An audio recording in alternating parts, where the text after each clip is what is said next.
ગામનું નામ લાલાભાઈ છે. અમે ગિરનારમાં રાત રોકાયા હતા. નમસ્કાર મિત્રો, કેડી અપડેટમાં તમારું સ્વાગત છે. જૂનાગઢમાં હમણે એક કાળજુ કંપાવી નાખે એવી ઘટના બની છે કે જેમાં એક બાળકને એક સિંહણ ઉઠાવીને લઈ ગઈ અને તેને મારી નાખ્યો.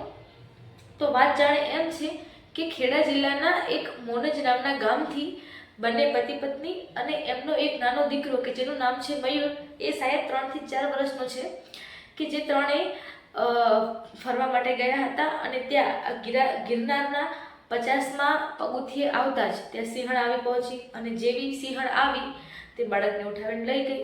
હવે સિંહણ એક માંસાહારી પ્રાણી છે અને એ ખૂબ મોટું હોવાથી તેનો કોઈ સામનો ના કરી શક્યો અને પોતાના મા બાપની સામે જ એ સિંહણ તે બાળકને ઉઠાવીને લઈ ગઈ અને બીજા દિવસે કોઈક ગામના જંગલમાંથી તે બાળક મળી આવ્યું, એનો મૃતદેહ મળી આવ્યો. તો તમે વિચારો કે આ ઘટના છે, આ કેવી દર્દનાક ઘટના છે કે આવી ઘટના છે એ દિવસે ને દિવસે વધતી જાય છે.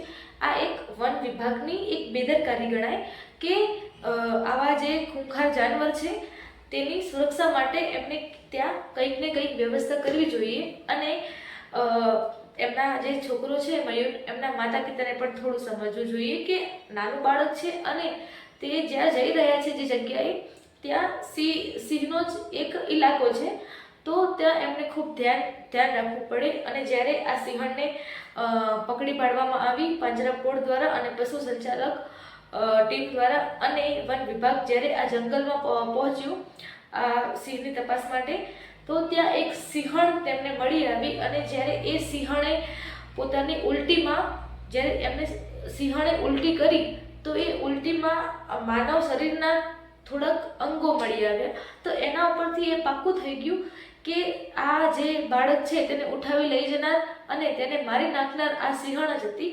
અને એ સિંહણને અત્યારે વન વિભાગના જે પ્રાણી સંગ્રહાલય છે તેમાં એને રાખવામાં આવી છે, કેદ કરવામાં આવી છે એનિમલ કેરમાં અને એની સંભાળ રાખવામાં આવી છે. કારણ કે એ જે સિંહણ છે એ તો સમજતી નથી, કારણ કે તે માંસાહારી છે અને એક પ્રાણી છે કે જે સમજતું નથી કે કોને મારવો જોઈએ કે ન મારવો જોઈએ. પણ આ વન વિભાગ કે જ્યાં ખબર જ છે કે જે આખો સિંહનો ઇલાકો જ છે બધોય, અને ત્યાં એમને કંઈક ને કંઈક વ્યવસ્થા ગોઠવવી જોઈએ કે જેથી ત્યાં આવનારા જે પ્રવાસીઓ છે એમને કંઈ તકલીફ ના પડે અને આવા કિસ્સા બને નહીં. અને 2 થી 3 મહિનામાં આવા કિસ્સા વારંવાર બની રહ્યા છે કે કોઈક સિંહ ઉપાડી ગયું છે તો કોઈક જાનવર બીજું ઉપાડી ગયું છે. આવા કિસ્સા બનતા જ રહે છે. તો પોતાના માતા પિતાને અને આ વન વિભાગના અને ઘણા બધા જે લોકો છે કે જે આ મોડી રાત્રે આજે એવા જંગલમાં ફરતા હોય છે, જ્યાં પ્રવાસે જતા હોય છે, તો એમને આવી જગ્યાએ ખૂબ જ ધ્યાન રાખવું જોઈએ.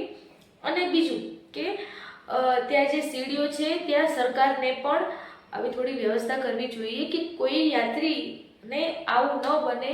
તો એના માટે જે સીડીઓ હોય એની આજુબાજુ તાર ગોઠવવા જોઈએ અથવા જાળી ગોઠવવી જોઈએ અને કંઈ ન કરી શકે તો પાઇપલાઇન ગોઠવવી જોઈએ કે જેથી કોઈને ઉતરવા કે ચડવામાં તકલીફ ના પડે. અને જ્યારે આવો ખૂંખાર ઇલાકો છે ગિરનાર જેવો કે જ્યાં સિંહોનો વાસ છે, તો ત્યાં તો ખાસ કરીને આવી વ્યવસ્થા ગોઠવવી જોઈએ. તો સરકારને બધાને એવું જ કહેવાનું છે કે આજ તો ચલો આ એક છોકરાને એવું કર્યું છે, કાલે કોઈની પણ સાથે થઈ શકે.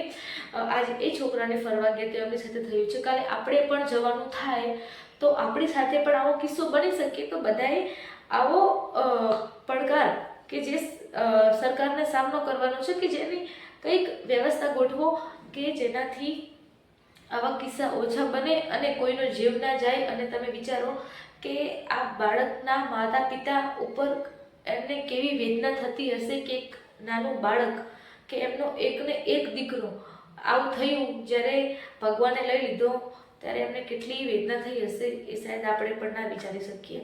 તો હવે આગળ એનામાં શું કેસ બનશે, શાયદ સરકાર સામે શું નવી લડત ઊભી થશે, એ જોવા માટે અમારા કેડી અપડેટને તમે સબસ્ક્રાઈબ કરો, વિડીયોને લાઈક કરો અને વધારે શેર કરો કે જેથી અમે આવી જે માહિતી છે એ તમારી સુધી પહોંચાડી શકીએ. આજે બસ આટલું જ.